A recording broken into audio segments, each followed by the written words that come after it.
Hello dear students, welcome to EVS class.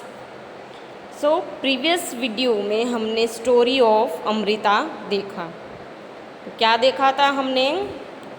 Amrita के special trees के बारे में। कौन से स्पेशल ट्रीज़ थे? खेजड़ी, राइट।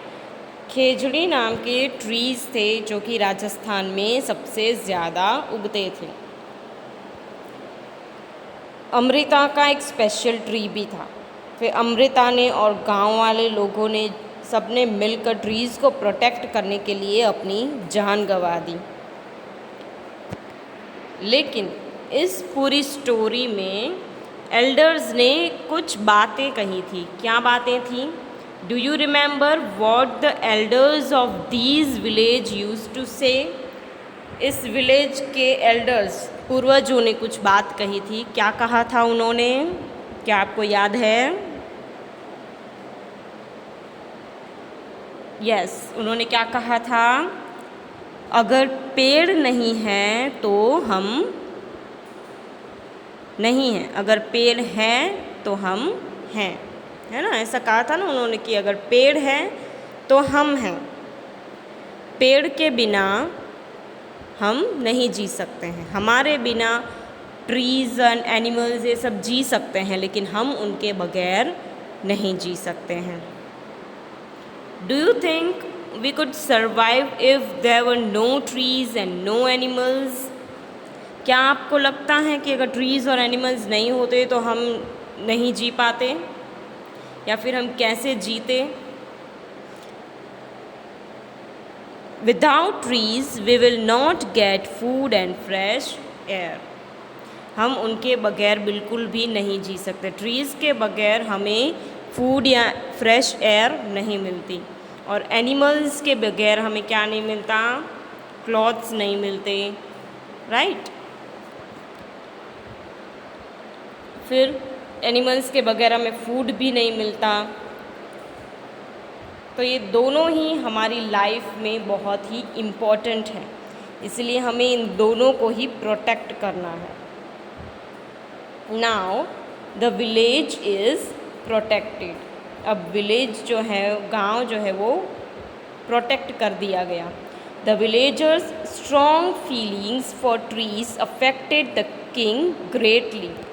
ये सारे जो विलेजर्स थे जिन्होंने अपनी जान गंवा दी ट्रीज़ को बचाने के लिए, ये बात राजा को बहुत ही अच्छी लगी, बहुत ही अफेक्ट हुई, उसके दिल पर बहुत असर हुआ। उसे लगा कि ये क्या हो गया ऐसा। He order that from then on no tree would be cut and no animal would be harmed in that area. तो राजा ने कहा कि उसके किसी भी एरिया में कोई भी ट्री कट नहीं किया जाएगा और ना ही किसी भी एनिमल को कोई नुकसान पहुंचाया जाएगा। Even today, almost 300 years later, the people of these area called Bisnois continued to protect plants and animals. अभी भी 300 साल बाद आज भी ये जो लोग हैं, इन सबको कहा जाता है बिश्नोइज़। खेजड़ी एरिया के जो लोग हैं इनको बिश्नोइज़ कहा जाता है, और वो आज भी अपने एरिया के ट्रीज़ और एनिमल्स को बचाते हैं। Even though in the middle of the desert this area is green and animals roam freely without fear. यहाँ तक कि बीच में, एकदम डेजर्ट के बीच में ये एरिया है, लेकिन फिर भी वो बहुत ही ग्रीन है, ग्रीन एरिया है, बहुत ग्रीनरी है वहाँ पर, क्योंकि कोई भी प्लांट वहाँ पर कट करने नहीं दिया जाता है, और सारे प्लांट्स और ट्रीज़ की अच्छी देखभाल की जाती है, और एनिमल्स भी वहाँ पर फ्रीली घूम सकते हैं। Why don't you make a new friend this year? Do you remember that in class 3 you had made a tree your friend? How is your friend now? आपने पहले 3rd क्लास में आपने ट्री को अपना friend बनाया था। क्या आपको याद है आपको अपने एक ट्री को एक फ्रेंड बनाना था? तो आई होप आपने शायद बनाया होगा, अपने ट्री को फ्रेंड बनाया होगा। तो अब आपको देखना है कि आपका फ्रेंड कैसा है, क्या अभी भी वो एकदम सुरक्षित है? Why don't you make a new friend this year? इस साल क्या आप नया फ्रेंड नहीं बना सकते हैं? ज़रूर बना सकते हैं। Have you seen how your friends the trees? क्या आपने कभी देखा है आपके जो फ्रेंड है ट्रीज़ वो कैसे हैं? Change in some ways in different months of a year. पूरे एक साल बीत गया है, राइट? तो पूरा एक साल में ट्रीज़ में कितने सारे चेंजेस आ जाते हैं, तो आपको बताना है। Right about any one tree, आपको किसी एक ट्री के बारे में बताना है। Does the tree flower? आपने जिस ट्री को फ्रेंड बनाया है क्या उसमें फ्लावर उगते हैं? Yes. Do the flowers remain on the tree through out the year? क्या पूरा साल उसके अंदर फ्लावर्स रहते हैं? नो, पूरा साल उसके अंदर फ्लावर्स नहीं रहते हैं। In which month do their leaves fall? आपने जिस ट्री को फ्रेंड बनाया है उस ट्री के लीव्स जो हैं वो कौन से मंथ में गिर जाते हैं? वो मंथ होता है दिसंबर। दिसंबर मंथ में जनरली सारे ट्रीज़ के लीव्स जो हैं वो गिर जाते हैं, क्योंकि दिसंबर मंथ में बहुत ठंड होती है और ठंड में लीव्स जो हैं वो गिर जाते हैं। Do fruits grow on the tree? क्या आपने जिस ट्री को फ्रेंड बनाया है क्या उसमें फ्रूट्स उगते हैं? यस, उगते हैं। In which months do they grow? मैंने जिस ट्री को फ्रेंड बनाया है वो है मैंगो। तो मैंगो में फ्रूट्स कब आते हैं? मई मंथ में आते हैं, राइट? आप अभी भी मैंगो खाते ही होंगे जून में, लेकिन उसके फ्रूट्स जो हैं वो मई मंथ में आना शुरू हो जाते हैं। Have you eaten these fruits? क्या आपने ये फ्रूट खाया है? Yes. Some time back you have read in the news papers और seen on TV how some film actors had a face legal action for hunting a black buck. Now discuss. Why do people hunt? लोग hunting क्यों करते हैं? शिकार क्यों करते हैं? वो शिकार क्यों करते हैं? To have fun. किसी को शिकार करने में बहुत मज़ा आता है। पहले के राजा महाराजा जो थे उनको शिकार करने में मज़ा आता था, इसीलिए वो लोग शिकार करते जाते थे जंगल में। फिर ऐसा भी हो सकता है कि फॉर बोन, ओके, जो एनिमल्स होते हैं उनके बोन्स बहुत ही इम्पोर्टेंट होते हैं, बहुत यूज़फुल भी होते हैं, इसीलिए उनके बोन चाहिए होते हैं, इसीलिए शायद एनिमल्स को मारा जाता है। और फॉर स्किन, एनिमल्स की स्किन भी बहुत ही यूज़फुल होती है क्योंकि उसमें से लेदर बनता है, एनिमल्स की स्किन में से, और लेदर में से हमारे शूज़, चप्पल्स ये सब बनते हैं। तो आप शूज़ और चप्पल तो बार बार पहनते ही हो, तो उसके लिए क्या करना पड़ता है? एनिमल्स को मारना पड़ता है, तब जाकर आपके लिए शूज़ और चप्पल आते हैं। ये आप सोच लीजिए, ठीक है? There are rules against hunting of some animals. People can be punished for hunting. Why do you think there is these punishment? अब कुछ रूल्स बनाए गए हैं हंटिंग के खिलाफ, शिकार नहीं करने हैं एनिमल्स के, इसके लिए कुछ रूल्स बनाए गए हैं। पीपल को पनिशमेंट दी जाती है अगर वो शिकार करते हैं तो। आपको क्या लगता है क्यों ये बनाया गया होगा punishment? To protect the innocent animals. जो बेगुनाह एनिमल्स हैं बेचारे, उन एनिमल्स को प्रोटेक्ट करने के लिए ये रूल्स बनाए गए हैं। Talk to your grandparents and find out. अब आपको अपने ग्रैंड पेरेंट्स के साथ बैठना है, या फिर कोई भी ऐसे आपके ग्रैंड पेरेंट्स की उम्र के लोग हों उनके साथ बैठना है और ये सारी बातें उनसे करनी है। Which birds did they see around them when they were of your age? जब वो आपकी उम्र के थे, ठीक है, आपको ये अपने ग्रैंड पेरेंट्स या उनकी उम्र के दूसरे लोगों से पूछना है कि जब वो आपकी उम्र के थे तब वो अपने आसपास कौन से बर्ड्स को देखते थे? तो first sparrow, crow, pigeon, cuckoo, parrot, peacock etcetera. ऐसे बहुत सारे बर्ड्स को वो आसपास देखते थे। Have the number of some of these birds become less?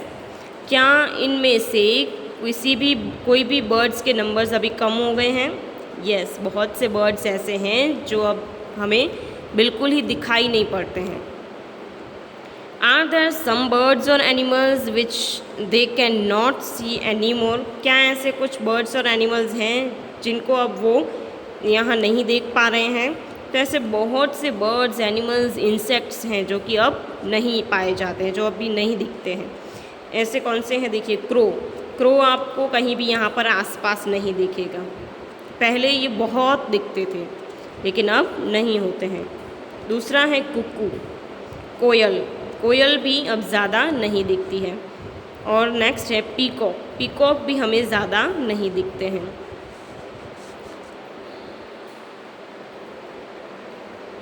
Shanti's grandfather told her that when he was a small child, he saw more birds like sparrows and manna than he sees today. Can you make two guesses why their numbers have less? शांति के grandfather ने उससे कहा कि जब वो बहुत छोटे थे, उसकी उम्र के थे, शांति की उम्र के, तब वो बहुत सारे बर्ड्स देख सकते थे, जैसे कि स्पैरो हैं, मैना हैं, जो कि अब कम दिखाई दे रहे हैं। क्या आप ऐसे कोई गैसेस कर सकते हैं कि क्यों ये सारे जो बर्ड्स हैं उसके नंबर कम होते जा रहे हैं? तो एक तो पहला है हंटिंग, क्योंकि हम हंटिंग करते हैं, शिकार करने की वजह से बर्ड्स कम होते जाते हैं, एनिमल्स भी कम होते जा रहे हैं। एंड दूसरा है destruction of forest and trees which reduce their living area. अगर हमारे पास हमारा घर नहीं होगा तो क्या हम जी पाएंगे? नहीं जी पाएंगे। वैसे ही बर्ड्स का घर क्या है? फॉरेस्ट और ट्रीज़। जैसा कि हम जानते हैं कि ट्रीज़ जो हैं अब वो कट होते जा रहे हैं, ट्रीज़ को कट किया जा रहा है, फॉरेस्ट को डिस्ट्रॉय कर दिया जा रहा है। फॉरेस्ट में भी जितने भी ट्रीज़ होते हैं सारे के सारे कट कर दिए जाते हैं। तो ट्रीज़ ही तो इनका घर है सारे बर्ड्स का, तो उनके बिना वो नहीं जी सकते हैं, इसीलिए इन सारे बर्ड्स के नंबर्स कम होते जा रहे हैं। The khejri tree was the most common tree that grew in Amrita's village. Khejri tree ही सबसे ज़्यादा अमृता के विलेज में उगता था। Which kind of trees can you see a lot of in your area? Name two such trees.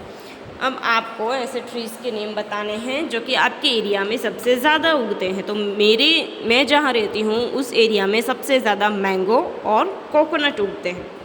तो आपके आसपास के एरिया में जो भी सारे ट्री सबसे ज़्यादा उगते हैं वो आपको लिखने हैं। Find out more about these trees from your elders. Mango और कोकोनट मेरे एरिया में वो बहुत सारे होते हैं। आपके एरिया में जो ट्रीज़ हैं उसके बारे में आपको लिखना है। सो मैं मैंगो के बारे में लिख रही हूँ। It is a very tasty fruit. वो बहुत ही टेस्टी फ्रूट है। Mango trees grow very large. बहुत बड़े उगते हैं, मैंगो ट्री बहुत बड़े होते हैं। There are many varieties of mango. Mango की बहुत सारी वेराइटीज़ होती है। कुछ केसर होती है, कुछ आपूस होती है, फिर कुछ रत्नागिरी होती है, फिर एप्पल मैंगो होता है। तो इस तरह से बहुत सारी डिफरेंट वेराइटीज़ होती हैं। Mango can be ripen up in the month of May month में मैंगो पक जाते हैं। The khejri tree is found mainly in desert areas. Khejri tree सबसे ज़्यादा कहाँ दिखाई पड़ते हैं? डेजर्ट एरिया में। It can grow without much water. उसको ज़्यादा पानी की ज़रूरत नहीं होती है खेजड़ी ट्री को, कि उसको ज़्यादा पानी की ज़रूरत नहीं होती, उसको कम ही पानी चाहिए होता है, इसलिए वो डेजर्ट एरिया में उग पाता है। Its bark is used for making medicines. उसके जो ब्रांचेस होते हैं, छोटी छोटी लकड़ियाँ होती हैं उसकी, वो मेडिसिन्स में काम आती हैं। People cook and eat its fruits beans, उसके जो फ्रूट्स होते हैं लोग उन्हें उसका खाना बनाते हैं और खाते हैं। It's would is such that it will not be affected by insects, उसका जो वुड है, लकड़ा, वो बहुत ही अच्छा होता है, इंसेक्ट्स भी उसे नुकसान नहीं पहुंचा सकते हैं। Animals in this area eat the leaves of the khejri, इस एरिया में, खेजड़ी एरिया में जितने भी लोग रहते हैं, एनिमल्स रहते हैं, लोग नहीं, एनिमल्स रहते हैं, वो खेजड़ी ट्री के ही लीव्स खाते हैं। And children like to play in this shade, सारे जो बच्चे होते हैं उनको खेजड़ी ट्री के छाँव में खेलना अच्छा लगता है। देखिए ये है खेजड़ी ट्री, जो कि ज़्यादातर राजस्थान में डेज़र्ट एरिया में देखने को मिलता है, और उसके लीव्स कुछ ऐसे होते हैं। सो आई होप आपको ये पूरा चैप्टर अच्छे से समझ में आ गया होगा। तो यहाँ हम अपना चैप्टर ख़त्म करते हैं। Thank you.